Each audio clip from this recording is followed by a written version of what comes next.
Can you tell the difference? They appear the same, but sound money rings true. By contrast, the other sounds empty, dead, simply untrue. Sound money has intrinsic value, meaning its financial and physical value are the same. The financial and physical value of other money doesn't match up at all. That kind of money's value is enforced by legal tender laws, by governmental fiat.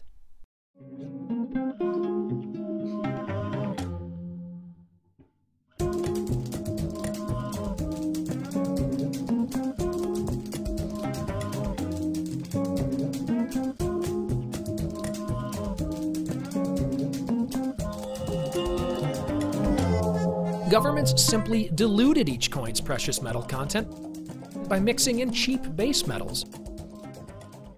Sadly, now at the beginning of the 21st century, goods cost 25 to 30 times more in dollars than they did 100 years ago.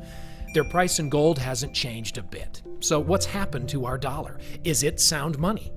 Why has it lost so much purchasing power in such a relatively short period of time?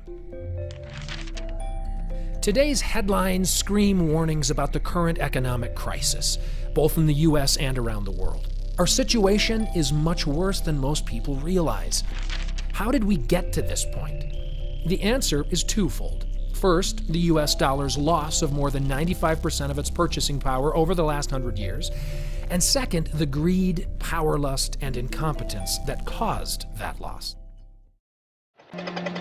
I suppose we can take some consolation from Henry Ford, who said, "It's well enough that people of the nation do not understand our banking and monetary system, for if they did, I believe there would be a revolution before tomorrow morning."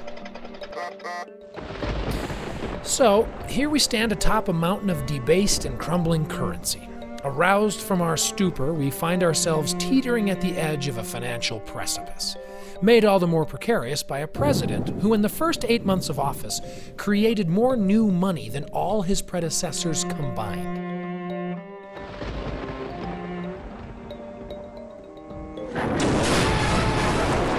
So, what's down there at the bottom of the abyss?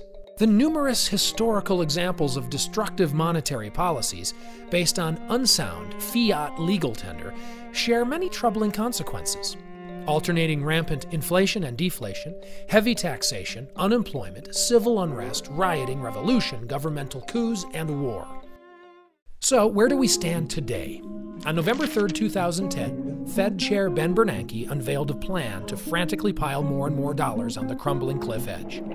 The Fed plans to crank up printing presses and pump $600 billion more into the economy over the next 18 months.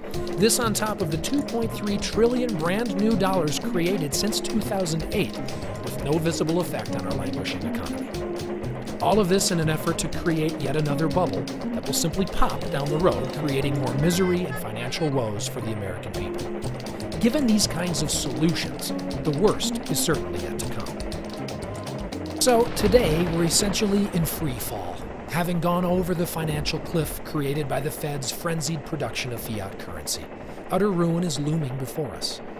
We must take quick, evasive action to avoid complete disaster. We're in economic crisis. Home foreclosures, job losses, shrinking purchasing power, and accelerating inflation is only just beginning. Who is to blame? It's our fault. We, the people, have been asleep. We allowed our elected officials to compromise their oaths of office to protect and defend the provisions of the Constitution. Fortunately, our founding fathers equipped each state in the Union with a golden parachute, perfectly suited for such a time as this. We still have a chance to pull it out, put it on, pull the ripcord, deploy the chute, and float down for a gentle and safe landing. Our parachute is securely stored with the United States Constitution. Remember, there is no historical precedent for a legal tender fiat currency ever lasting more than a few decades. All fiat monetary systems have collapsed, every single one. As students of history, the founders understood this. They determined to give our nation a firm foundation by making the principle of sound money the supreme constitutional law of the land. Jefferson warned us that paper is liable to be abused, has been, is, and forever will be abused, in every country in which it is permitted. He predicted with stunning accuracy, if the American people ever allow private banks to control the issuance of their currencies, first by inflation and then by deflation, the banks and corporations that will grow up around them will deprive the people of all their prosperity until their children will wake up homeless on the continent their fathers conquered. Time is short, very short. Signs that we're entering the final stages before hyperinflation and economic implosion are everywhere. The success of fiat money has always been short-lived because invariably its abuse proves too great a temptation for those entrusted with protecting it. Long-term freedom and price stability is possible only when sound money circulates freely without government interference. Really, left to its own devices, gold is the ultimate barometer of public confidence in government, and the ultimate means for ordinary citizens to opt out of an oppressive, fraudulent system. As Americans, Utahns need to reclaim that sound money option for themselves. But how? Let's make a brief stop in Switzerland to look for answers. Switzerland epitomizes peace, prosperity, privacy, and security. Commerce flourishes. The country enjoys the inflation-proof Swiss franc, backed by gold until just recently. A strong competing local currency also circulates freely within the country as a valuable support to local industry and commerce. Swiss discretion, honesty, and security have made its banking industry renowned the world over. Fully 1/3 of all funds held outside the country of origin, estimated to exceed $6 trillion in 2007, have been committed to Swiss banks for safekeeping. The Swiss model for peace and prosperity, a sovereign state having sound money and a competing currency to support the local economy, with the reputation for strict privacy and for the protection of property rights, secured through an armed, trained citizenry, thus attracting foreign investment and deposits. The Swiss model looks good. Could it be constitutionally implemented in the state of Utah? Like Switzerland, Utah is well renowned for its spectacular countryside.